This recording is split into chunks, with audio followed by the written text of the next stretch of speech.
Hey everybody, welcome to Goots' Wrestling Pod. This is your host, Ray Goots, and we're continuing. We're on the road to WrestleMania! WrestleMania 10, Superbrawl 4. You know what I was shocked with this show, Four. Andrew Libro? Superbrawl 4 on the road to WrestleMania. Well, every pay-per-view between the Royal Rumble and WrestleMania is on the road to WrestleMania. That's how it works. Oh, that's so funny. Yeah. If you have a pay-per-view between Rumble and Mania, you're on the road. So right now we're on the road. Um, Dude, you know what I was surprised by? I was surprised by they're already mentioning Hogan on this show. Did you know Hogan was mentioned this early in WCW? Because he doesn't show up Yeah. till He was mentioned at the previous WCW pay-per-view. they mentioned him in Starrcade. Yeah, they did. What do they They say about mentioned what? what do they say about him? I didn't hear that part. We did talk about it on this pod. Oh, we did. Yeah. They did mention it. I remember them mentioning it because that was the first time I heard Hulk Hogan's name. I remember what it was now. It was like Tony Schiavone or somebody saying they had visited Hulk Hogan on the set of Thunder in Paradise. Ding. Sting, yeah, Sting had visited Well, the Hogan on the see set. that? Yes, I remember that, and I didn't count that because Sting guest starred on Thunder in Paradise, so I figure like they're just hyping up like their star's appearance. You know what I mean? Okay, This okay, was the that's first fair. time they deliberately like they look at Ric Flair and they go, Hulk Hogan's watching.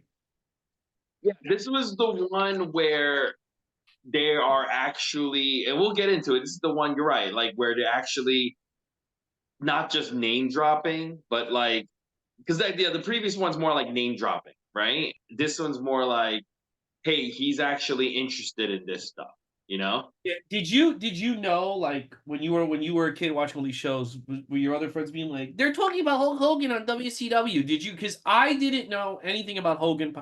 Dude, I still when WrestleMania 10 ended, I was like, did Hogan show up? And they were like, no. And I was like, well, I'm still glad I'm not watching. Um, but like, did you and your friends know like Hogan might show up to WCW? Because this is like 6 months ahead of time before he. I didn't know he was in W. No, I didn't no, I know. did not. No, I did not know that. I Okay. only knew Hogan in being in WCW when he actually shows up in Yeah, WCW. that's me. The same here. Yeah, Yeah. like he did this stupid ass parade. I remember that. Yeah, I remember like yeah, that I remember hearing, and I was Really like, dumb parade. And that's what I just remember. I was like, this is so stupid. yeah, because I was Uh, wondering, like I feel, dude, nowadays, like, can you imagine, like, right tonight on Dynamite, like they just have like Alex Marvez say to Swerve Strickland, like Roman Reigns told me he's watching. What do you think about that? Fucking the internet will go insane, right? that would be, like the way they did it, I think is not good. I don't like the way they did this, where they're just name dropping him. They should have just did the reveal like they do nowadays, where someone just randomly shows up. Do You you know what I'm saying? do you think like, well, hold on. Do Don't you you think? think Don't Hogan? you think mentioning Hogan's name first multiple times before he actually shows up just takes away the mystique? Don't you Well, think so? maybe this was Hogan's idea to try to see if Vince would give him money to come back to WrestleMania. Like Mm. maybe Hogan's like, brother, we're gonna work me in slow, dude, while we work out this contract, bro. Maybe have Mean Gene ask Flair because Flair's really tall. So what I'm thinking is like he was kind of hoping like, all right, I'll pay you $9 million to beat Yokozuna at WrestleMania. Like just abandon all the plans. I bet you Hogan wanted that in the back of his head. That's a good point. I didn't think of it that way, but I think you're right. Maybe he was like, and like as they're negotiating, Yeah. they're like, "Hey, Hogan, do you mind if we drop your name?" And he's like, "Yeah, absolutely, brother. Drop my name on the TV while we're negotiating." Like, Because maybe Vince calls him and he's like, I don't have a contract yet, and Vince could be, and maybe Hogan could be like, but I want to beat Yokozuna at WrestleMania. Fuck this multiple winner bullshit. Imagine if they did that. Imagine they were like, neither one of you gets title shot. Hulk Hogan has it. maybe, Listen, yeah. I didn't really. The big surprise for me was the mentions of Hulk Hogan. I didn't really like this show that much. What about you? It's really sad because Super Brawl '93, I think at this point was my favorite WCW pay per view. Mhm. Right? Yeah. It's like up and down the card is pretty good matches. This one is there's some parts of this show where I'm just like, why is this on a pay per view? Why is this match on a pay per view? You know, Yeah, and and Bobby Heenan. So Bobby Heenan's finally aboard, and you can every now and then they cut them, and you can kind of tell he's like, "Fuck, I made a mistake." By the way, he's a man in his book. The moment he walked through the doors, he was like, "Shit, I should have stayed with Vince." But he's struggling to. We'll get into it. First, I want to talk about. So I usually watch AEW pay-per-views with David. He's actually in Vegas for the show. I kind of want to see Monet's match. I kind of feel like it's going to be Botch City. I don't think she's going to be good. I think she lost it, whatever she had. Right? That's my prediction. mm-hmm. I can't get. No one wants to see this fucking show. There are people 2 years ago that would have like taken off work to watch it. Nobody wants to see this show. Everyone I'm asking, are you gonna has no interest in seeing this? He's really. I mean, they really lost fan interest. Okay, you want to know here's something crazy? I didn't even know there was a pay per view coming up. Yeah, Double or Nothing. It's every Memorial Day weekend, and it's Sasha I Banks. did not, dude. I totally did not even realize this. Holy crap! I'm just hearing about this. And there's All right, the Crown I have Jewel. not watched AEW in a very long time. I totally forgot. I totally didn't realize. Let me Dude, look at I'm not watching it either, but I do want to see. I want to see Sasha Banks match. I have a feeling it's going to be really bad. I have a feeling she's not 100%. Oh wait, yeah. They're doing Double or Nothing in Vegas. Christian Cage versus Swerve Strickland for the world title. I don't think people are gonna be interested in that. Roderick Strong versus Will Ospreay for the international title. Edge versus Malachi Black for the TNT Championship. Barbed wire steel cage. None of this Jon sounds Moxley good. versus Takeshita for the IWGP World Title. That is so weird. No, it's Wait not a for the minute. title. It's for a title shot. If Oh my Takeshita beats Moxley, gets a title shot. That's so stupid. Yeah. Hold on one second. That's so stupid. I know, it really is. Hold on one second. So yeah, the card looks like actually outside the Mercedes match, and I only want to watch it because I think she's gonna fuck it up. The card sounds like shit. So that's not even good though, because you're saying that the only match that you're interested in is you're interested in it because you think it's going to be a train wreck. Yeah, So that's not good. That's that's not not good. good Yeah, either. I'm not Not saying even the that's story. but that's not your fault. That's just bad booking because But at none of least the matches. But at least I'm willing to see it. Everyone I know that was an AEW fan has no interest in it. Yeah, I have no interest in it at all, dude. Dude, I did not even realize there was a pay per view coming up. That's how little. I feel like nobody's been talking about it either because I feel like I would have heard about it. you know why no one's been talking about it? Because every time you try to like critique AEW, these fucking fans, these fucking AEW, like the ones who are online all the time, just say every criticism is bad faith, or you're not allowed to criticize them about this, that, and the third. And I'm tired of that. It's bad faith. I've got that from people like if you don't like The Last Jedi, it's because you're in bad faith. I've got that from Star Wars. If you don't like something, you don't like something. All right, and that's it.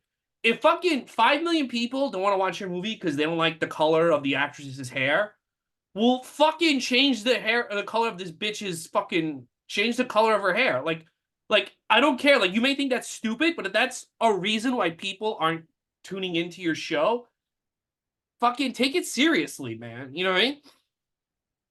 Yes, that's right. Did you see? Fucking take it seriously, folks. Did you see Eddie Kingston got hurt?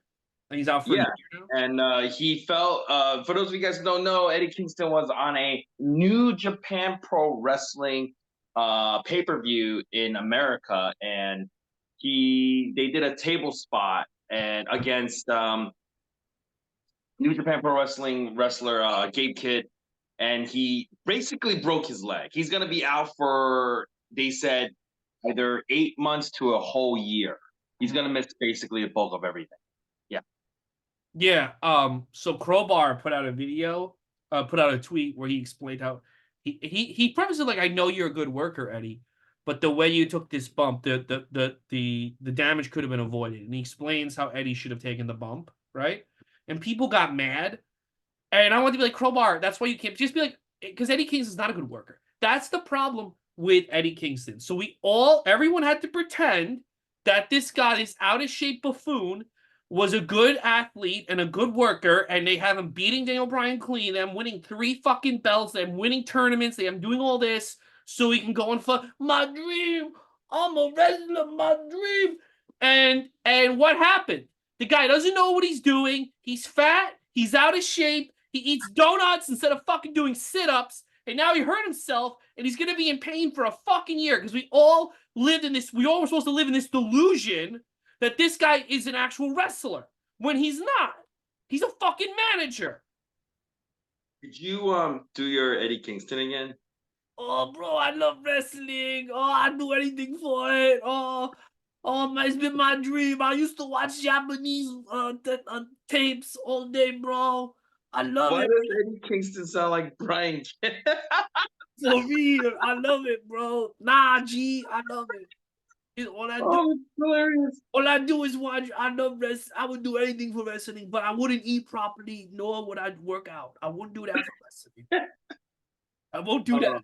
Buddy. Dude, but like we just you just every time you said this guy's out of shape or it's unbelievable, it's like, they would just yell and scream and you just live in this fucking fantasy world.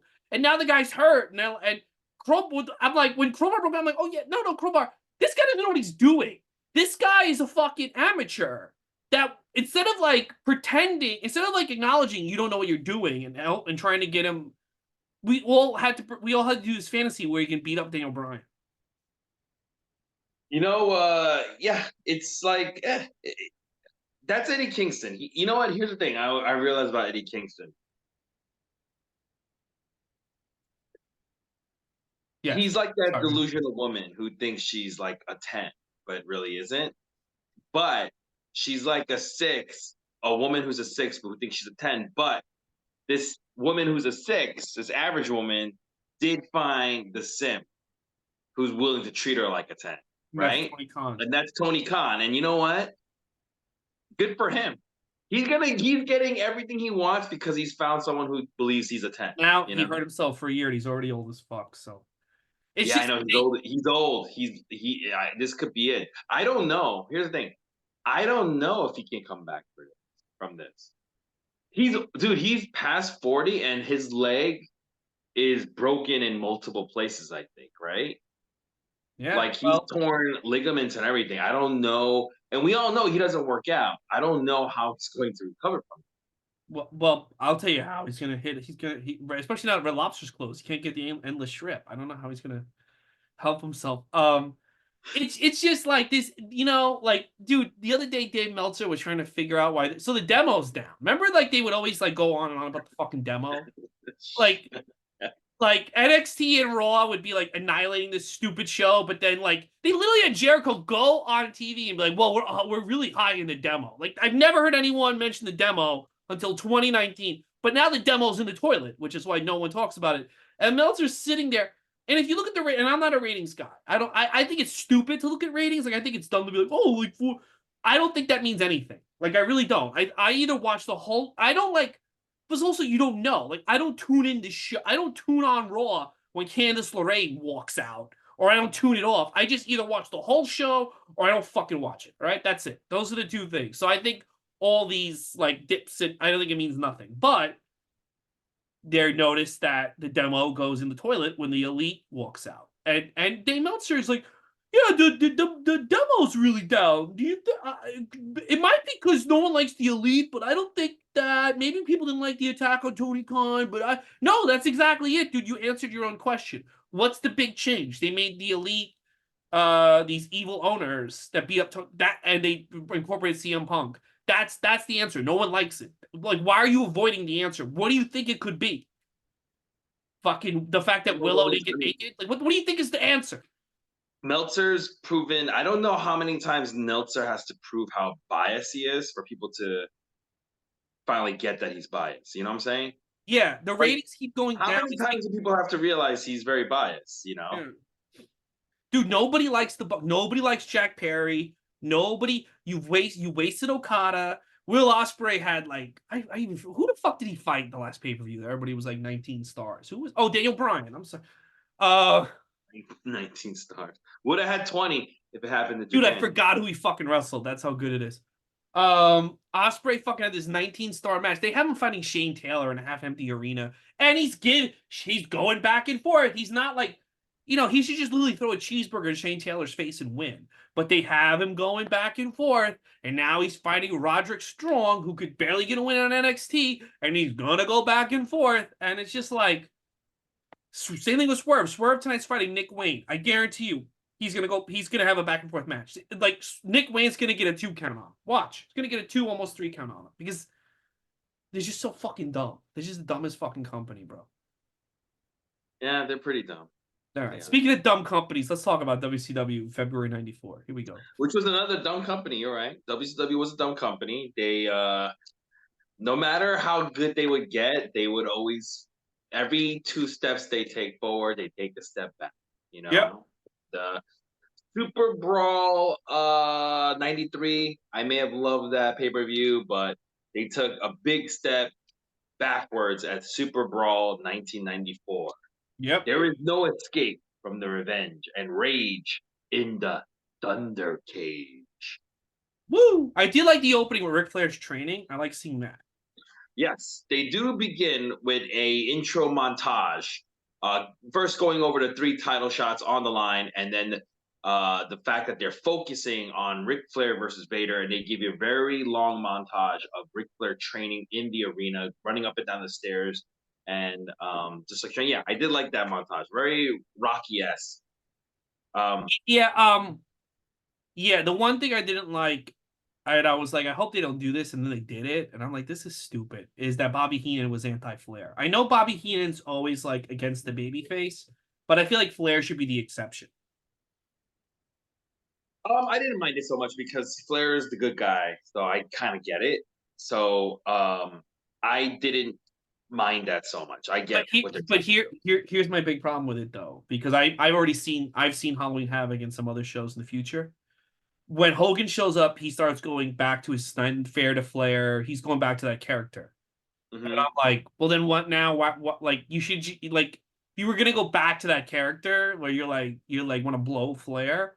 You should just been like that the entire time. Like you could be against the other faces, but you should be like, but actually, I really like Flair.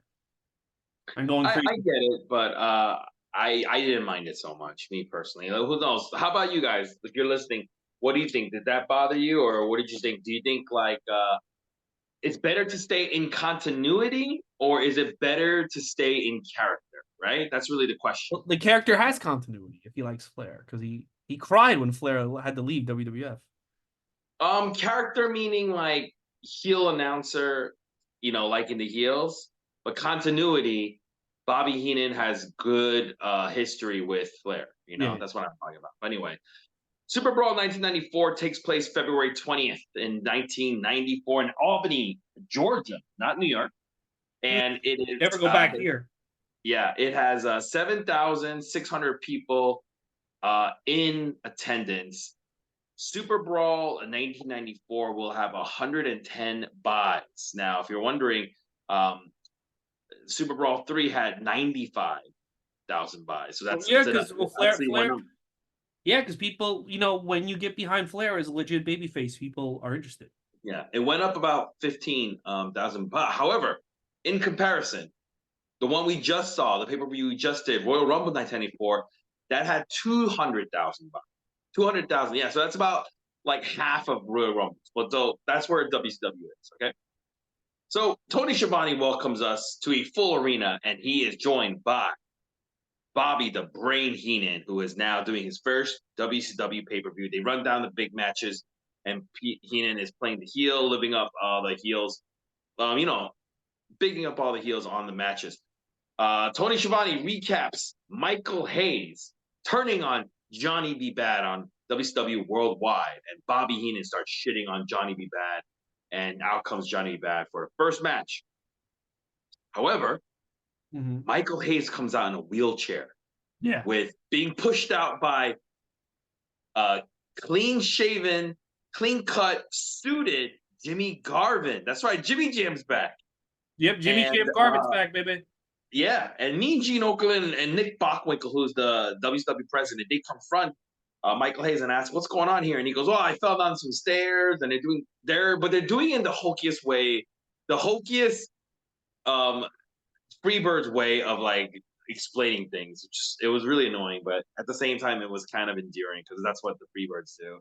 But Bockwinkel says, "All right, well, if you can't wrestle, Jimmy Garvin's taking your place tonight. And Jimmy Garvin's like, but I'm retired. I've been retired for 2 years. I'm like, well, I've seen the Hart brothers wrestle. They've been retired for years, so you can do it too, Jimmy Garvin. So that's gonna happen. You know what? I actually did like Michael Hayes's mic work here. He said calls him like the conditioner or something. He like gets his words mixed up with. Mm-hmm. I did like Michael Hayes on mic work, but Eric Bischoff basically the reason why he leaves shortly after because Bischoff was like, I just thought this was hokey and stupid, and I can kind of see why Bischoff thought that. Even though there's a lot of hokey, stupid things on this show, I can kind of see. The Freebirds are hokey, right? They are 100%. Like just like the way they were like they're both saying the wrong thing at the same time, going like he fell down the stairs, he fell off the bed. Oh, and then they switch words. It is super hokey. But something about the fact that it's coming from the Freebirds is like okay for me. Yeah, like if I mean, like if Ric Flair was acting this way or Ricky Steamboat, I would be like, I'm so annoyed at this. But the fact that it's like Michael Hayes, when you just look at him and you look at Jimmy Jam, you're like, these guys have to be hokey. Like that's their gimmick. You know? So I liked it. But that's not going to be the first match. The first match is going to be a tag team match. Harlem Heat versus Thunder and Lightning. Thunder and Lightning is going to be, one of them is Lightning, by the way, is the wrestler Jeff Farmer, who will go on to play Fake Sting. He is Fake Sting. Booker T or Cole at this point, and Lightning, they do start the match. Harlem Heat, they wrestle dirty, and as they wrestle dirty, they get in control. During this match, they show you Ric Flair in the locker room with Arn Anderson and Ricky Steamboat. Later on this match, Lightning tags in and hits a drop kick on Kane that does not hit. Kane, by the way, Stevie Ray. Yeah, he hits this drop kick that really misses, and Tony Schiavone does have to acknowledge that was didn't get all of it. It didn't really look like it hit and grazed him, but it is what it is. Thunder comes in, which causes the referee to escort him back. And while the referee is distracted, Lightning rolls up Cole and gets his head stomped by Kane, which allows Cole to get the victory. What did you think about this opening match? waste of time. I thought it stunk. The minute these acts that like no one even talks about walk out, I realize we're in for a bad day because there's a reason why these acts have been completely forgotten about. Like completely forgotten about. Like even people still talk about Big Josh and Oz, but no one talks about like Thunder and Lightning and the Equalizer. I It's never heard because, of tag team until I watched this. yeah, because it's complete waste of time. That's what it was. Mm-hmm. Even though this was it's a complete waste of time. They look like idiots. This guy should be happy he becomes the NWO Sting. I'll say that much. Here's the thing, too. This is a match. This is what I'm talking about. Like, why is this match on this pay-per-view? It's there to just waste time.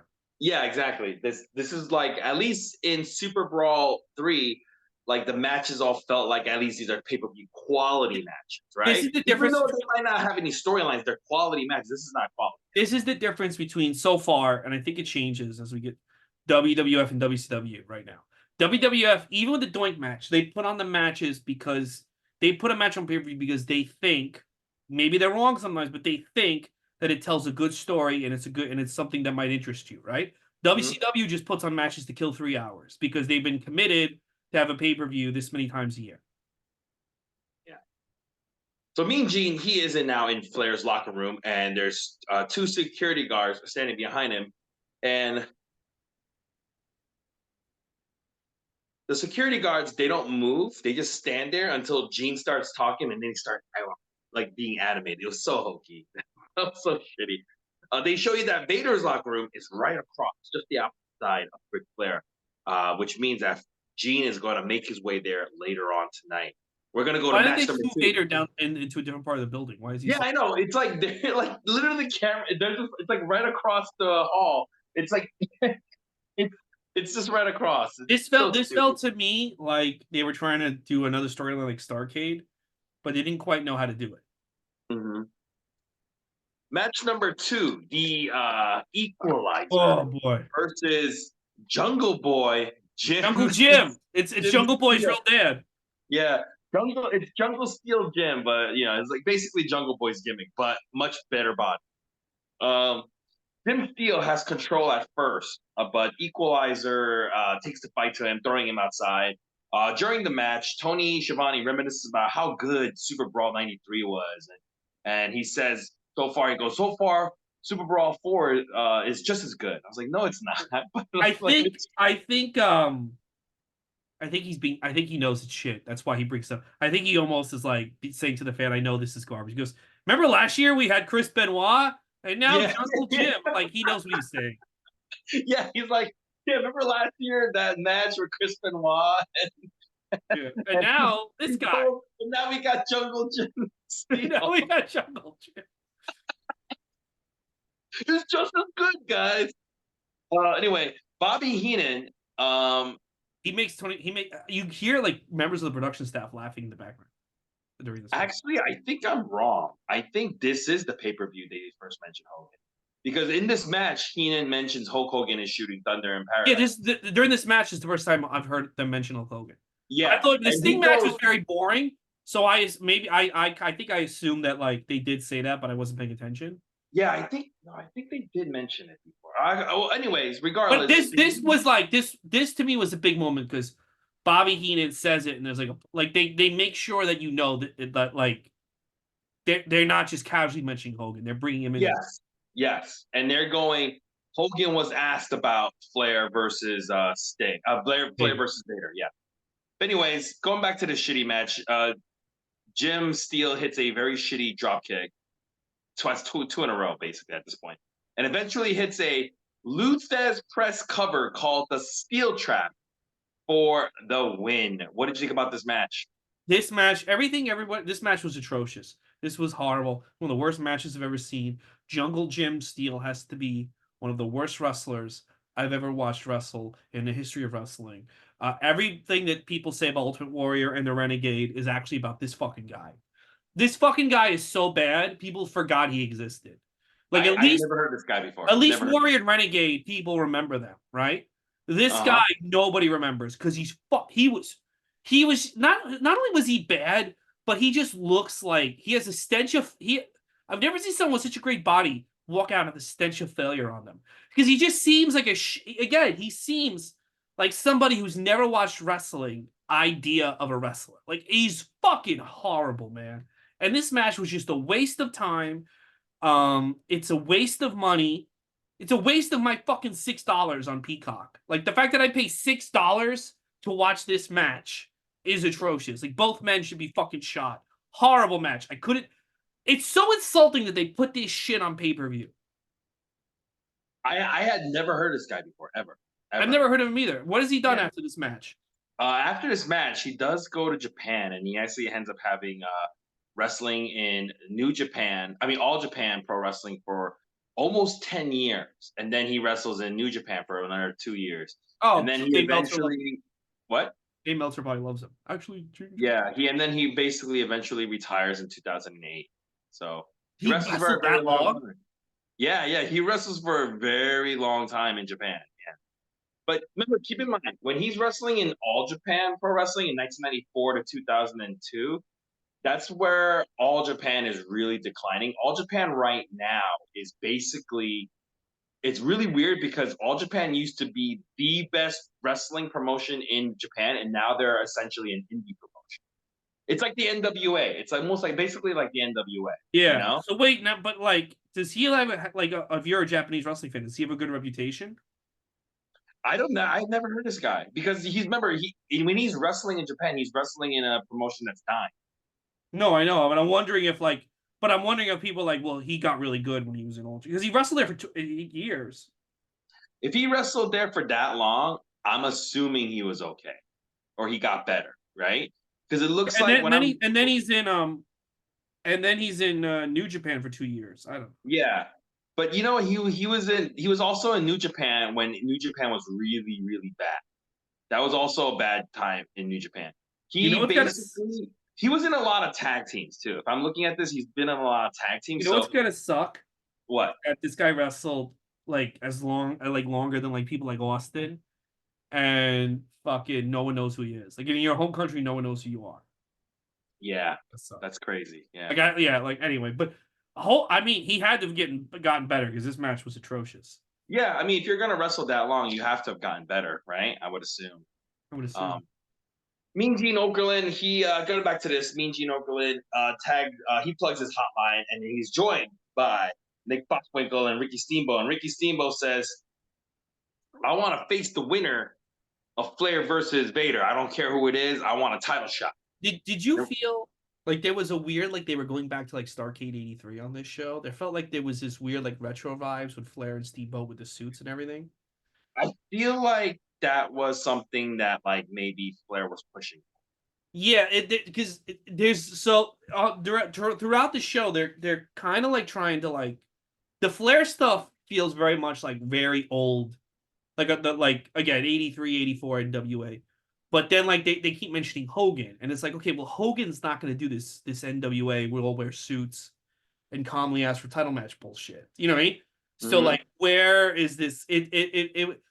I think the reason why this pay per view feels so weird is that they don't know where they're going, but they have an opportunity to go with Hogan, and I feel like Flair is like I want to go back to like the old NWA, and Bischoff is like, but I get Hogan.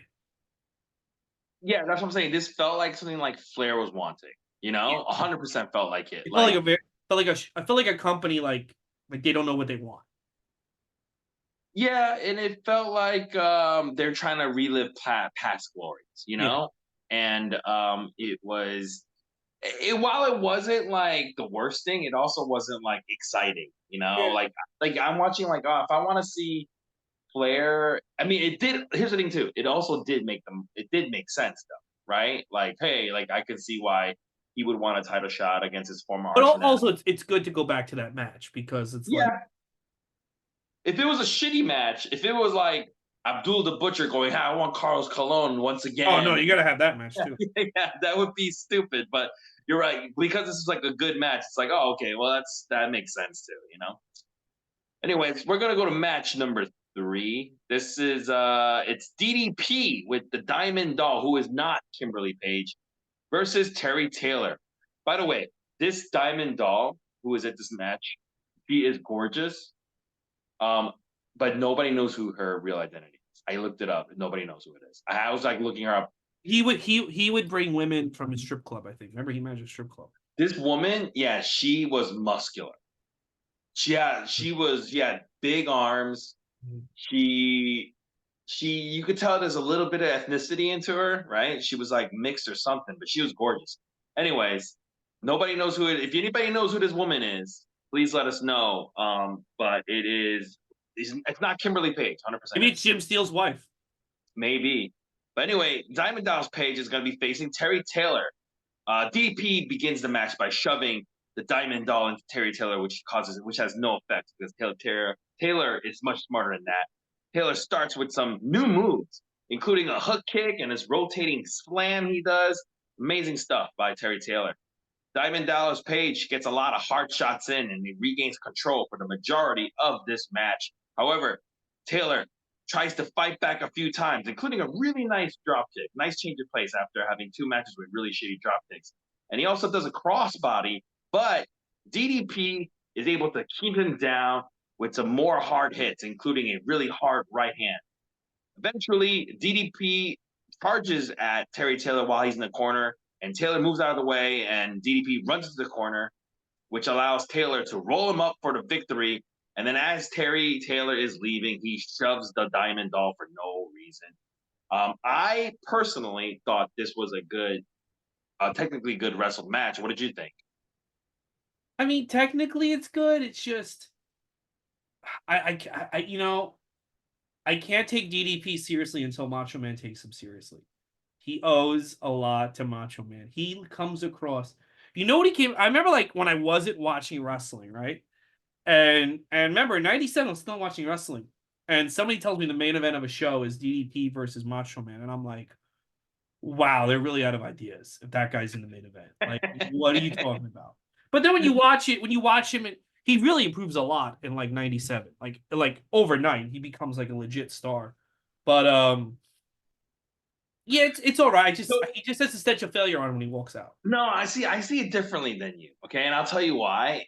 I understand what you're saying, but this match, the reason why I like it is because it's like to Terry Taylor, he is the technical wrestler in this match, right? He's got Yeah. some great moves and stuff. And DDP is the brawler. Mhm. So he's not hitting these fancy moves. He's just doing a lot of hard hitting, just like a big hard elbow, a big hard punch, Mhm. stomps, and stuff like that. And that's basically the story of this match. And it's because DDP isn't like that's his role. He's not doing any fancy moves, which fits because in real life he can't do those fancy moves anyway. You Yeah. know. So I personally thought like this was a well paced out storied match. That's what I. And DDP came off like in his role of this guy who's like, I'm not really a wrestler, but I'm just gonna stomp the shit out of you and stuff. I thought he did fine. Okay. Granted, Andrew. granted, I don't see him as main eventer DDP in this. He's just Not yet. It's gonna take a long time. it's gonna take a very long time. Absolutely. Dean Okerlund, he's now in the back with Ole M. Muffler, who is the German WCW announcer, and he asked Gene if his friend anyway, Mean Gene Okerlund asked him if you think Ric Flair The can beat German him. guy, right? The German guy, yeah, he goes, hey, can you? The German guy asked Mean Gene, hey, Mean Gene, do you think your friend can Ric Flair can beat Vader 2 times, twice? And Gene's like, I have no idea. This was weird. Well, I don't know why they had this guy. Why did they have him? They must have had to have him for like their German partners or something. Maybe they made a deal in Germany, and Germany was like, "Please put on the guy," and Bischoff was like, "Yeah, I'll put on." You know what? We both do really terrible German accents. This again, like they just do so many little things, and I'm like, why are you wasting my time? Yeah, it was just a waste of time. He spoke German, and like it was just like, what are you plugging? Like, what was the plug? Like, I don't understand what the plug. The plug was they owed a favor to someone in Germany. Probably. Let's go to match number 4. This is the match I've been waiting for since the beginning of Superbrawl 4. Johnny B. Bad versus Jimmy Jam Garvin with what a classic. with Michael Hayes. By the way, if you're wondering how this feud started, Tony Schiavone tells us this feud started because Michael Hayes. This feud started because Michael Hayes was like, I have the better song on the WCW Slam Jam album, and I have the best left hand. I swear to God. And he did not like the fact that Johnny B. Bad has been saying he has the best left hand in WCW, and he had the better song in WCW Slam Jam. That's how this You can't feud take that began. shit lying down. Yeah. They do a close up of Michael Hayes who's in the wheelchair, and he's saying like he's Michael Hayes was so good. He's like, man, I wish I was in there right now. I would knock Bonnie B. Bad out again. Michael Hayes was so funny. I thought. Michael Hayes is pretty funny. Pretty funny. You know what I thought? I thought to myself watching him, like, man, why don't they, instead of him being a writer, why don't they make him like a manager, like Paul Heyman, like. He would be like a great, he would be like a good Zeb Coulter like character. Yeah, just like a manager who's just like super stereotypical, like just like a one-dimensional character, you know? Dude, can you believe that guy has outlasted Vince in this company? What? He outlasted Vince in the company, Michael Hayes. I know, isn't that's crazy. He That still is has crazy. like a ton of power. He has like a ton of power. Question. Yeah. What is Napes? Napes? Yeah, That's that Michael Hayes does, because there's a point where him and Jimmy Jam Garvin, they fist bump and they go Napes. Yeah, that's the name for like your fingers when you Napes. It's a carny Southern wrestling thing. When Triple H. So the first time anyone ever heard like all this stuff was Triple H was imitating him on. You should find Triple H's impression of him. Triple H does his voice on the Talk Is Jericho, like 10 years ago, and Triple H goes, "Do Napes." You know how Michael Hayes is. Wait, where does he do this? Where does he do this? Talk Is Jericho. With Triple H. Triple H does that, and everyone's like, "What the fuck?" And then Bruce Pritchard explained that Napes is what he says when he says hi to you. Napes, do Napes. That's like his thing. And Triple H like imitated him. You know how Michael Hayes comes up to you, like he's telling a story like do Napes, and then he goes to the story like, "Hey Hunter." Blah, blah, blah, blah. I remember when I heard it, I'm like, "What the fuck is Triple H talking about?" But it was like really funny. Like he did the voice really well, Triple H. I want to know what that fucking is. I've never heard this before, except for with Michael Hayes. It's a And carny. I So tried looking it up. I can't find it. it's If basically anybody like knows, it's the sound you make when you pound. You're doing napes. no, when you fist pound, it doesn't sound anything like names. Bro. It sounds like that when you're Who working does for the it Von sound like Erichs in names? 1982, brother. This doesn't. You're just making shit up, dude. Dude, Bruce Pritchard, I think. Bruce Pritchard does an episode about Michael Hayes. I think he talks about it on there. All right, so funny. Anyways, okay, let's get back to this match. This match starts slow. This match, whenever Johnny B. Bad's in charge, it slows down a lot because Johnny B. Bad, Mark Merrill, he is very limited in the ring, so it's just a lot of headlocks and shit. Jimmy Jan takes a breather with Michael Hayes outside, and during the match, and then this is a funny part. There's a point where Hayes is on a wheelchair on the ramp, right? Yeah, And yeah, in the yeah, yeah. wheelchair, he starts waving to Bobby Heenan, and he starts having a conversation with Bobby Heenan across the ring. Yeah. He goes, "Hey, Bobby!" Oh, Michael Hayes is so funny. Dude, it's really funny. Yeah, Johnny B. Bad, he hits an okay head scissors takedown as he fires back, and he hits the fifth that don't miss punch, but then he hits a top rope sunset flip cover for the win. After the match, Johnny B. Bad turns his attention to Michael Hayes, but Jimmy Jam, after the match, attacks Johnny B. Bad from behind, throws Johnny B. Bad from the ramp back into the ring, and then hits Johnny B. Bad with a boot and then a stunner, which he looks into the camera and calls it the 911. You know, he taught Austin that move. Yeah? Yeah. Oh, Jimmy Jam did? Okay. Yeah, Oh, probably Michael did. Hayes taught Austin the move. Oh, okay, yeah. But Michael Hayes, I guess Michael Hayes teaches him the move. I think it's known that Jimmy Garvin gives him the stunner. But yeah. Okay, I didn't know that. But yeah, they gave him the stunner, but that was really cool. I thought the Freebirds made this match entertaining. Michael Hayes was very funny, but the match was not that good. Yeah. It wasn't good. It was more sports entertainment. Yeah, it was exactly. That's what it was. It was just an entertaining match. So Mean Gene, we're back to the Mean Gene. He's in the locker room with security, and then he decides, hey, let's go visit Vader. And they go to Vader's locker room, and he's smashing things, and he's throwing chairs, and then he sees Gene, and he throws a chair at Gene, and he's shouting, no interview. So that was basically a waste of time. Yeah. Then we go to match number 5. It is for the television title. It is Arn Anderson versus the television champion, Steven Regal with Sir William. Arn, before this match begins, Arn takes the title from the referee and he starts acting like it's his own. And Regal has his left thigh all taped up, and he also refuses to shake Arn Anderson's hand. We get a USA chant at the beginning of this match, which includes a really good starting lockup. But otherwise, it's very slow. It's a very slow start. As they wrestle a mat game, we do get a camera shot from behind Tony Schiavone and Bobby Heenan. And Tony Schiavone, he tries to give like bunny ears to Bobby Heenan. And what's really fun is that this is Bobby Heenan's first pay-per-view, and they are having fun together. Tony Schiavone and Bobby Heenan, they kind of have this nice big brother, little brother kind of dynamic going on, I thought. I think Bobby Heenan is a lot better in commentary than Jesse has been. I don't know. He just fits the.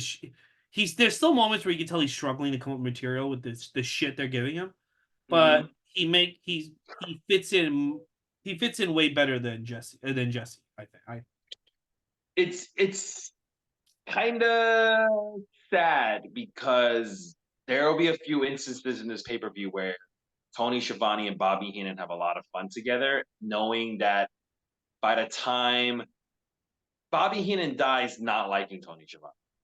Yeah, and but you know what? I had 99 Nitro on, and Bobby Heenan by then he completely has given up. He's not even attempting to be the same guy he was like in 94. You know, like he's just completely checked out of everything.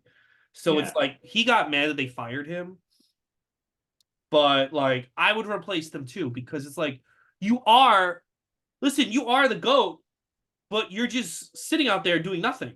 Like we might as well try Mark Madden. Like, like, by the time you get to 99, you're gonna be like, what? Bobby Heenan sounds like he's not even watching the show. Yeah. Yeah.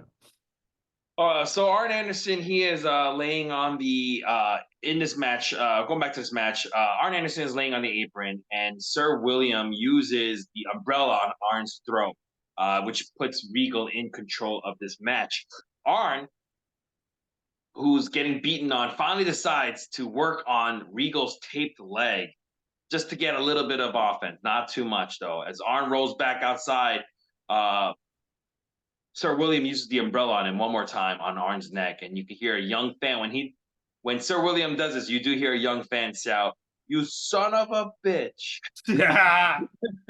And Arn, when he gets hit, he starts rolling around the ground, and when he gets up, there's all this confetti all over his back. So Yeah. funny. So that was another problem because I remember this from other WCW shows. That confetti, they wouldn't sweep it, and it would annoy me because it would get on the wrestlers' backs. It happens on a few pay-per-views coming up, Mm-hmm. and it's like, why don't you just have them sweep it away or sweep it towards the crowd? Like it's annoying. It takes me out of it when it's like stuck on their fucking bodies and shit. I don't know. He came up looking like he was polka dot. Yeah, it's really fucking stupid. I don't know. Yeah. They just all these little things. It's like, and they just let it go. Like they let it go for years. This confetti, you're gonna see. Like in '96, there's still confetti sticking to people, and it's like, man, I don't know. There's so many little things that like No, just like, you're right. You're actually right. You know what's weird? You know what's stupid? Eventually, you will see somebody come and sweep the confetti, and it's like during this pay per view, you're gonna see someone come by and sweep the confetti, and it's like, why couldn't you just do that earlier? yeah. Like, Why why couldn't didn't you you just cut to the German guy while sweeping? exactly? Why didn't you just do it right after Johnny B. Bad's match? Right? Like, why did you wait multiple matches first and then sweep? It's the dumbest thing. You know, And here's the thing: they're gonna do it at the worst possible time too. The yeah. sweeping. We'll talk. I'll get to it when I do. But my fucking thing, that's my thing with WCW, and that's why ultimately it doesn't succeed. And even with ECW, all these little things, and this is what it's gonna happen with AEW. All these little things add up to one big thing. If They you do. don't They speak, always add up. They don't always add up. have the German guy come out and kill time. You have Jungle Jim stinking up. All these little things add up, and now the show sucks. Like you Yes. who cares? Let the German guy talk for 5 minutes. We need to put Jungle Jim on the show. Oh, we'll sweep it later. He's in the bathroom taking a shit. Like all these fucking little things, and then the show stinks. That's a very good point. See, if it was like one of these things, it's fine. But all of these, you're absolutely right. All these things add up to make just like a non-enjoyable pay-per-view. It's Yeah. absolutely right. Mm-hmm. All right, returning back to this match. There's a time limit to this match because of the TV title, and at the 30 seconds left, Arn Anderson hits a spine buster, but Sir William holds onto Regal's arm, so it prevents Arn from turning Regal's body over. So Arn Anderson basically gets on the apron and he hits a sunset flip cover over the top rope. But Regal, as he is like struggling to regain his balance, he does grab Sir William's umbrella and is able to regain his balance. And then he sits down on Arn Anderson for the pinfall victory. What did you think about this television title match? It was okay. I mean, the crowd was into it. It was all right. I just kind of feel like this time limit thing is like they're using it more as a crutch. I don't think it really enhances these matches. I think it kind of like takes away. Um, but it was okay. I didn't like hate it, but I wasn't like into it. What about you? I was not into this match. Yeah, it just I know like I remember thinking Arn Anderson was so great back in the day. And now like I haven't he hasn't done anything interesting in like years. We've been watching this like he's been around he's been back in this company since 1990 and he just doesn't add anything. Yeah, this match, while like at first it was like kind of interesting. Oh, they're gonna wrestle a technical match, like a mat match. It just gets boring. Nothing really ever happens, you know? Yeah, and then like I'm like, "Oh, here comes a time limit again." And like to me it just seems like it just feels, what the time limit feels like? It feels like they know they can put William Regal on and kill time and then build to another pay-per-view where they can just keep killing time until they can figure out what they want to do with him or with the belt. And it feels like just a very lazy way. Every show, it's this time limit, and then William Regal wins in a bullshit way. It just feels very lazy. Like they just like we just need to kill time every show because we don't have any ideas. Yeah, Exactly. Now we're gonna come across what I think is the only thing worth watching on this entire show. Oh wow, okay. They're gonna recap Cactus Jack and Max Payne and the Nasty Boys' little feud, the issues they have. As Bobby Heenan and Tony Schiavone's talking, this is where they decide to have somebody start sweeping. And this is the worst time period because while the camera is focusing on the commentators, you see somebody fucking right behind them sweeping, and it distracts both of them. They're like, "What the hell's going on?" A beautiful woman does walk by, and Bobby Heenan gets distracted by her as well. And we're Oh yeah, gonna she go. was hot. I remember that. I got distracted. Yeah, she was very attractive. We're gonna go into the match number 6. This is for the World Tag Team titles. Cactus Jack and Max Payne versus the Nasty Boys, who are the champion. There is no Missy Hyatt. She does not come out with them. I'm not sure why. He got fired. Oh, But at this point, she already got fired? he already got fired, but they take TV ahead of time, so they have to pretend like she's still around because they still have matches in the can where she's around. Oh. I didn't know she got fired at I-74. Oh, okay. All right. So, but they do come out with a guitar. They do come out with a guitar because an acoustic guitar because they're trying to mock Max Payne, who always came out He with a. deserves to be It's mocked. weird. Max Payne didn't come out with a guitar. Why not? I think at this point they're trying to move on from it on WCW. I see. Okay. This is the first match we're gonna see where all 4 men are out of shape and are wrestling in t-shirts. Max Payne starts off by hitting a nasty looking German suplex on Brian Knobbs right away. And luckily, Brian Knobbs kind of shakes it off after, even though he landed right on his head. Max Payne then starts throwing around both Nasty Boys. You're really showing a tremendous amount of strength. And after dominating for a while, the Nasty Boys take out Max Payne with a high-low double team move. Mm-hmm. Knobbs then exposes the concrete, pulls the mat back, exposes the concrete, and sags, shoulder blocks Cactus Jack off the apron onto the concrete floor for a very thick thud. It gets people all rattled, and then he gets also Cactus also gets thrown into the rails by Brian Knobbs, and he is just coughing up blood. This was a nasty bump. Remember, you saw that, right? It was disgusting. Yeah. It was awful. Cactus Jack, though, is able to hit a double DDT and get the hot tag in for Max Payne, who cleans house, and then he traps Brian Knobbs in a belly-to-belly. Belly. And then he's throwing him, but does not release him. Remember, when you're doing a belly-to-belly, you're supposed to release the guy, right? He doesn't release him, and it causes Brian Knobbs to land right on his head. And basically it looks like it broke his left arm. It's just dangling. Payne puts on his painkiller on Brian Knobbs' right arm, and then Sags has had enough of this. He goes and grabs the guitar and he smashes it on Max Payne's head for a DQ. They show this terrible looking belly to belly in slow motion, and it looks awful. You see Brian Knobbs do full scorpion. You know, his knees, his legs go basically touch his head almost. Yeah. So I had to look this up. This was it was nasty. I wanted to know why this match was so vicious. Nasty for the Nasty Boys. Yeah. What? It was nasty even for the Nasty Boys. Yes, and this is what happened. This is what I'm reading. During Max Payne and Cactus Jack's feud with the Nasty Boys, Max Payne had become increasingly unhappy with the Nasty Boys in a stiffness and their insistence on controlling how the match was going to go. So during this match, Brian Knobbs and Payne didn't cooperate on the fall, and basically Brian Knobbs broke his shoulder as a result. And Eric Bischoff basically shouted and shouted at Max Payne for hurting Brian Knobbs, and Max Payne shouted back. And as a result, he was basically getting buried, and then he got fired from WCW soon afterwards. Well, they do have 2 more matches after this, these 2 teams. Yeah, so he starts getting buried, and he'll eventually get fired, right?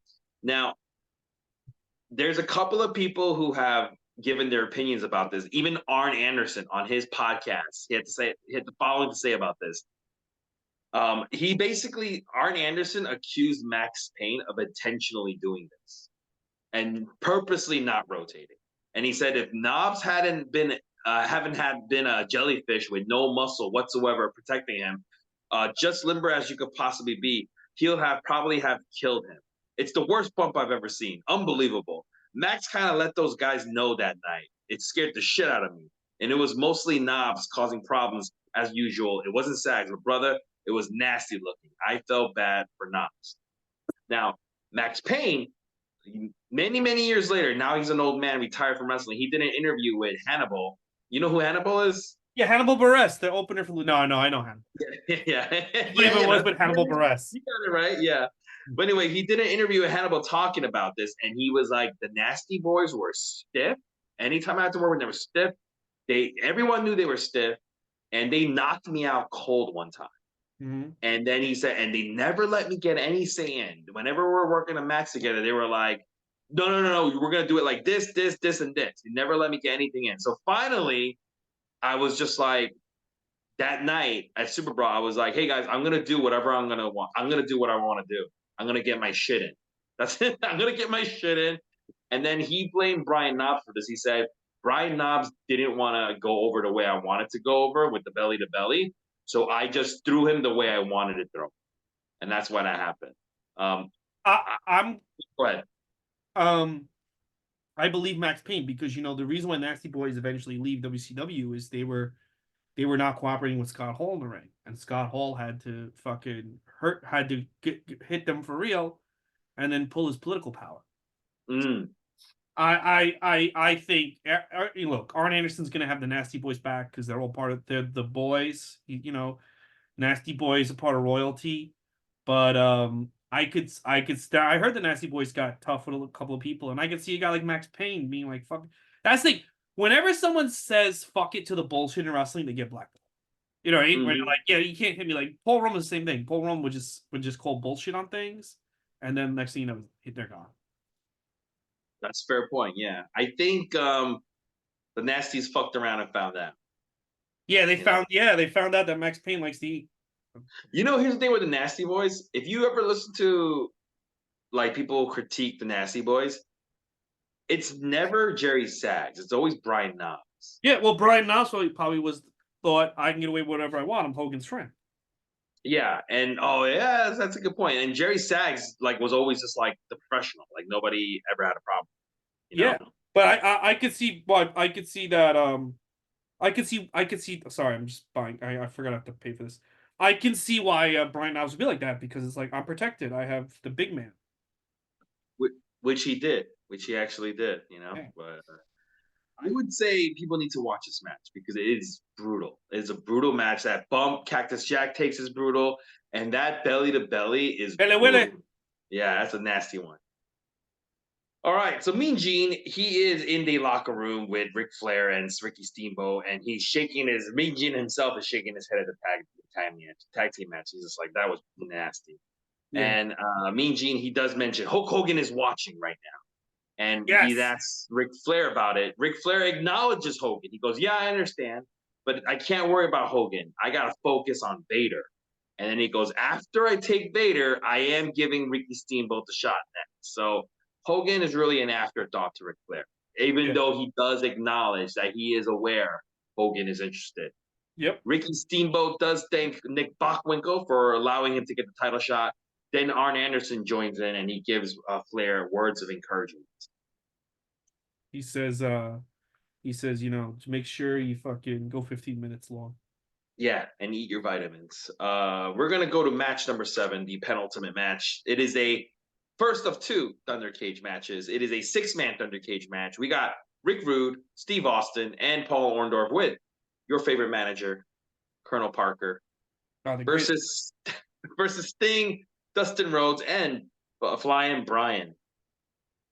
Woo! Tony Schiavone says the reason why Colonel Parker wants revenge on Pillman is because of Flying Brian, he has to put on a chicken suit.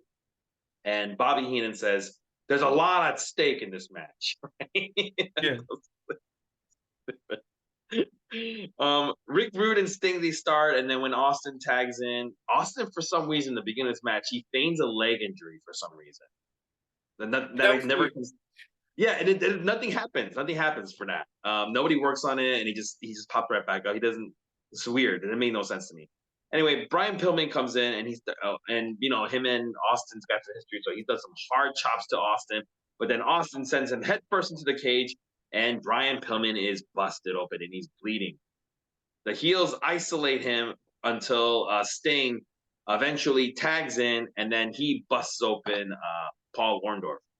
Eventually, everybody gets in the ring at once, and Sting is able to gorilla press Flying Brian onto Austin for the victory. After the match, everyone keeps fighting, and then Rick Rude slams the Thunder Cage door onto Sting's head and hits the Rude Awakening. If you guys are wondering what the Thunder Cage looks like, think of it more like it's almost like a very crappy version of Hell in a Cell. Yeah. Whereas the cage isn't taking up part of the floor, so you can walk outside the floor a bit and stuff like that. Well, what did you think about the 6-man Thunder Cage match?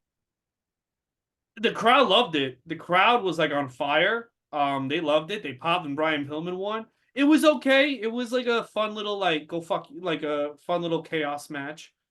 It didn't like light my world on fire, but it was okay. I don't, you know what I mean? Like match. what? Pointless match. Well, I mean, Brian Pillman got his revenge on Steve Austin for breaking up the Hollywood Blondes. So, yeah, I guess. yeah, I mean, if you care about that, I don't, listen, the people liked it. I don't know. It's just, yeah. Yeah, that's fair. It's just like it's like a random 6-man tag match, but suddenly there's a steel cage. I don't like steel cage matches. Oh, I like them. It depends. They're usually, I think I may have seen maybe like. Do you feel that way about Hell in a Cell matches? Like, I think initially when they were first starting, they were good. But like one of my favorite matches of all time is Hell in a Cell. What do you call it? Mankind versus Undertaker. But also Shawn Michaels Undertaker is good too. Yeah. Yeah, but there's a lot of steel cage matches that are just not good. I kind of feel, I'll tell you, I kind of feel like Vince and Mankind broke the cage match. And I'll tell you why. Because after Mankind falls off the top of the Hell in a Cell, and after Vince McMahon falls off the cage and wrestles a cage match that's better than most cage matches, which is the St. Valentine's Massacre, there's really not much else you can do. Like, Vince is taking these crazy bumps that no one else has taken in a cage match. Remember, he falls off the cage on through the announce table, Vince? Mm-hmm. Mm-hmm. And that's a really good match for like somebody's first match with Steve Austin. That's a really good match. And it's like, but once that stuff happens, once the announcer, I mean, they did it. Once the bar's been elevated, where do you go? Yeah. So, yeah, I kind of feel, but well, I'll tell you what they did. The next steel cage match they did horribly wrong. I mean, they well, let's get into the final match, and then we'll talk a little bit more about things. So Tony Schiavone and Bobby the Brain Heenan, they do recap the issues between Vader and Flair. What happened was during the tag team match, Vader did a superplex and it injured Flair, and Flair had to be called out of Superbrawl. And then Vader and Harley Race, they attacked Ric Flair's friend, Ricky Steamboat. And this caused Ric Flair to be like, listen, I want to be reinstated. And Bockwinkel does reinstate Flair into Superbrawl. So this is our final match, the Thunder Cage for the WCW World Heavyweight title with special guest referee, the Boss, formerly the Big Boss Man. Yeah. Out comes Vader, who's wearing a white cape for some reason. Yeah, but I have that figure. So I thought I had that figure version of that Vader. I thought that was like that. I didn't realize it was from this event. They made a figure version of it with the white cape. Is this the only time he wears his white cape? Maybe he wears it more. I haven't watched a lot. In the past I've watched a lot of Vader in '95 and obviously in WWF, and a little bit of Vader in '93. I've never seen Vader in '94 that much. So we'll find out together. It's so weird that he's wearing this white cape. I like it. It looks weird to me. He's wearing all this red and black, and then just this white cape. You don't think that's weird? I mean, it looks cool in figure form. Yeah, I'm looking at the figure right now. It does look cool in the figure form, but it looked kind of, to me, maybe that's why he did it. He goes, one day they're going to need to make a new figure of me for my family, so I better. Dude, you Yeah, know what? maybe that actually that is exactly why. Maybe Honestly, that if I is. was a wrestler, I would do different gear all the time. You don't want to know why? Figures. Like, you know how, dude, they can make Rey Mysterio figures till they die.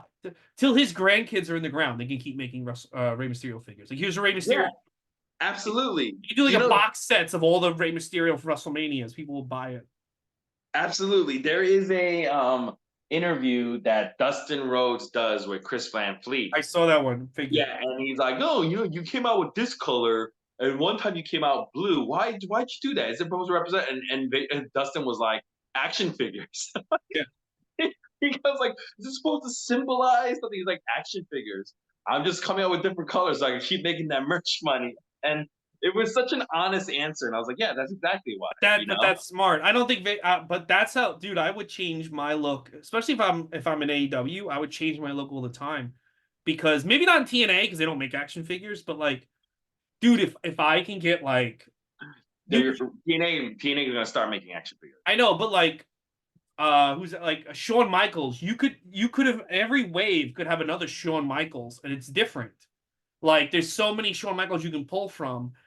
And same thing with like Hulk Hogan. There's so many different eras of Hulk Hogan you can pull from.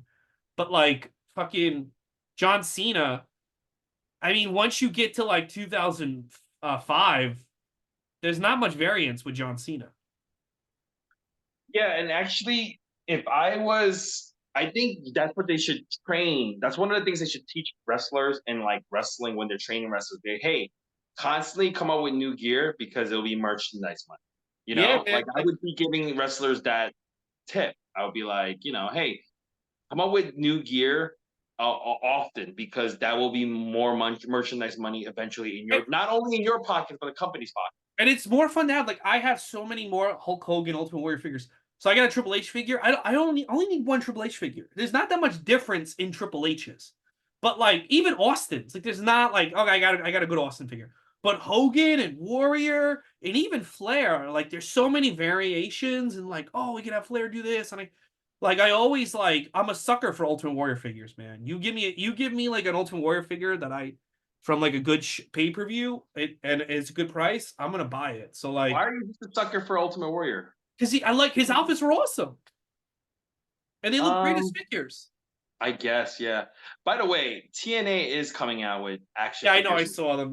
They look great. I actually can't wait for them. They actually look great. Hebrew. All right, let's keep I going. want to see them. Anyways, getting back to this match, Vader starts off by holding a chair, and the boss is like, "Hey, get rid of that chair." And then the boss locks the cage as Harley Race argues with him. Flair attacks Vader right away, and he actually gets the chair and hits Vader with it a whole bunch of times. In the ring, Vader gains control and then chucks Ric Flair out of the ring, which allows Harley Race to choke Ric Flair on the cage and also punch him a few times. Vader hits the superplex that took Flair out previously. Yeah, baby. Um, and but this time Flair is able to roll and avoid a whole bunch of Vader elbow drops. Yeah. Harley Race tries to attack Ric Flair again through the cage, but this time the boss catches Harley in the act, and he tries to handcuff Harley to the cage to keep him from attacking Flair any further. But then Vader attacks him from the boss.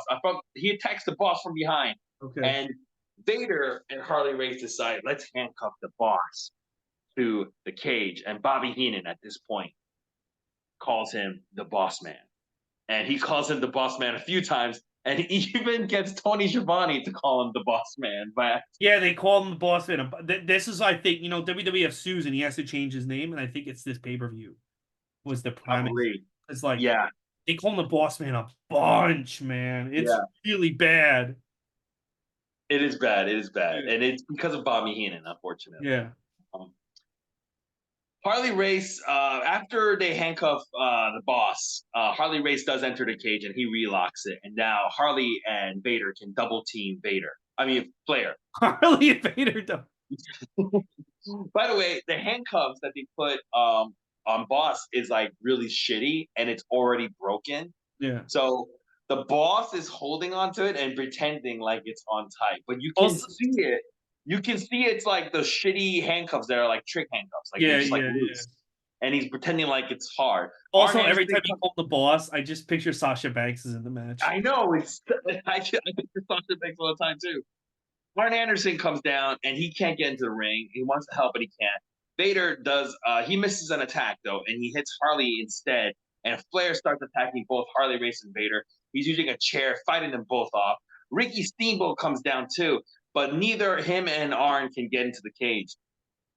However, the boss, Sasha Banks, she's able to break the handcuffs. He joins in the attack of Vader, and he hits Vader with a nightstick, and then Flair puts on the figure 4 on Vader, and then the boss just calls for the bell. And Heenan says, I never saw Vader give up. I never see Vader give up. And Vader is mad after this match. He's smashing things and yelling at the commentators, going like, where's Bockwinkel? Where is he? And that is basically how the show ends. What did you think about this final match? What an overbooked fucking. You know, when I heard of this match all those years ago, I swear to God, for 30 something, well, maybe 25 years, I assumed this match was Flair and Vader in the cage, and Flair beats him clean again because Flair beat him by himself the previous month, right? Yes. Just another really good cage match. That's what I had this match in my head for 25 years. No one's ever talked about it, so no one's ever told me I'm wrong. And when I watched it, I'm like, Vader's the face in this thing, and he's supposed to be the heel. Vader and his old man manager, they're getting beat up by the boss, who's an impartial ref. Arn Anderson just comes in. Ricky Steamboat. Flair has like everyone helping him. No one's helping Vader. Vader doesn't even submit, and they just call the bell. And then Vader never doesn't get another title shot against Flair. Maybe on TV. I don't know. I don't. You know, but not on pay-per-view. And it's like, this makes Flair look so fucking weak, and this makes the babyfaces look like bullies, and this makes Vader look like he's the underdog. Like, they should have had at least, like, the Kongs with Vader or something. Instead, it's like, really? You need this much help to stop Harley Race, Ric Flair? He's old. This almost like takes away from that amazing match that they had. Exactly. Like, that's how bad and like stupid and pointless this match is. It almost because now it's like, oh, I guess Flair beat you on a fluke because you can't. Because it's basically saying Flair can't beat this guy. That's a good point. That's why it takes away from that match. Yeah. Because it makes it look like it was pointless. Like, oh yeah, he did it on a fluke. Exactly. Yeah. Why didn't if you couldn't get two guys? This match would have made a lot more sense if there's two other guys with Vader, right? It could have Thunder and Lightning, Jungle Jim, fucking the Chris the Indian. Anyone. Just get two fucking idiots to stand next to Vader, interfering on his behalf. If you couldn't get anyone to stand with Vader, then just have a regular match where Flair wins clean. Charlie Norris, yeah. Charlie Norris and Jungle Jim, like, because it just, I don't know, it just wasn't like. I don't. Do you think they knew already? Like, Hogan's definitely coming, and we don't need to make Flair strong anymore. Just killing time, basically. Yeah, it's possible. It's possible. Yeah, this was so. Maybe like we need to keep Vader stronger because we know Hogan's gonna want to have like multiple matches against him. You know. Yeah, I mean, it was bad. It was bad. It was like, yeah. The reason why I never thought the match went like this for 25 years because I would never guess even in 1998 that this company would be this stupid.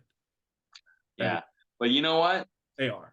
It is what it is, and I would say out of this whole pay-per-view, the only thing worth watching is that train wreck of a match of Cactus Jack and Max Payne versus the Nasty Boys, just because of how brutal it is. Yeah. It's very brutal. There's a reason why no one talks about this pay-per-view. There's a reason why no one's ever mentioned this Vader Flair match to me, and it's because it's skippable, and none of this matters in a few months when Hulk Hogan comes and takes care of business, brother. One thing I do want to say, I was watching the credits last night. I was letting them roll, and Grizzly Smith was one of the producers in the back. Obviously, you know, famous pedophile. He was the top pedophile for years. Dave Meltzer gave him Pedophile of the Year 15 years. World champion pedophile, yeah. And of course, he's Jake the Snake's father. And you know, we talk, and this goes for everything. You know, we talked about how over Jake the Snake was, and like literally 3 years before this, in '91, he's the man. He's the best performer in the business. And now 3 years later, he's shunned. He's nobody. And the guy who molested him and the guy who molested his sister's not in the business. Sam Houston's not in the business. But the fucking guy calling the shots is the pedophile dad. And that just goes to show you could be a good person, you could be on top of the world. And, you know, you would think who should have a job? The guy who's super fucking talented and one of the best talkers in the business, or the fucking untalented pedophile? They went with the untalented pedophile. It just goes to show that sometimes the bad guys win in every industry, comedy, acting, and wrestling. I would say wrestling is just a really bad business, 100%. You know what I hate? I hate fans like this. This is what I hate. I hate fans like this that think that WWF is evil and every other every other wrestling company or is good. No, everyone in wrestling is a scumbag. Everyone from fucking Sami Zayn, they're all fucking carny scumbags. I accept that and I just enjoy it for what it is. When you try to do this, I'm a good person because I watch fucking this indie in New Jersey, but I don't watch fucking the Saudi Arabia shows. You're a fucking buffoon, and no one should take you seriously in life. You're a mark. You're one of the biggest marks ever out there. Everyone is a piece of shit. Let's enjoy some wrestling, right? Agreed. Couldn't have said it any better. All right, the next 4 weeks. Next week, WrestleMania 10. We got Bret Hart versus Yokozuna. In 2 weeks, And Owen Hart. Well, that's the opening matches. Spring Stampede 94. We got Ric Flair versus Ricky Steamboat. Slamboree 94. Vader versus Sting. And then King of the Ring 94. Roddy Piper versus Jerry Lawler. What are you looking forward to? Ooh, tough one. I don't know. What are you looking forward to, man? I am curious to rewatch the ladder match and Bret and Owen. But I also do want to see Sting and Vader again. I'm excited for that. The rest of the card looks like shit, but Sting and Vader should be fun. You know what? I think I'll be more interested in the WWF pay-per-views. WCW pay-per-views are just like No, I know, but like I don't expect good things from King of the Ring 94 and WrestleMania. I am excited for. Spring Stampede. I actually watched live, if you believe that or not. Really interesting. My uncle had illegal cable, and I saw that there was a pay-per-view, and I put it on. And I put it on because I was like, "Oh my god, I'm stealing! This is amazing!" And 3 matches in, he's like, "Shut that shit off! Why the fuck would you put that on? That's stupid." Like, I know, but it's free. And I didn't even fight him on it. I agreed with him. It was stupid. So, all right. So, guys, that's the podcast. Follow us on social media. Ray Goots Comedy on TikTok. Andrew, son of Lee. Subscribe to the podcast. We have a Patreon. There's a link in the description. Just give us $1. All we need is a fucking $1. You want $1, right? $1, please. Yes. $1. And we'll see you next week for WrestleMania 10. Brother.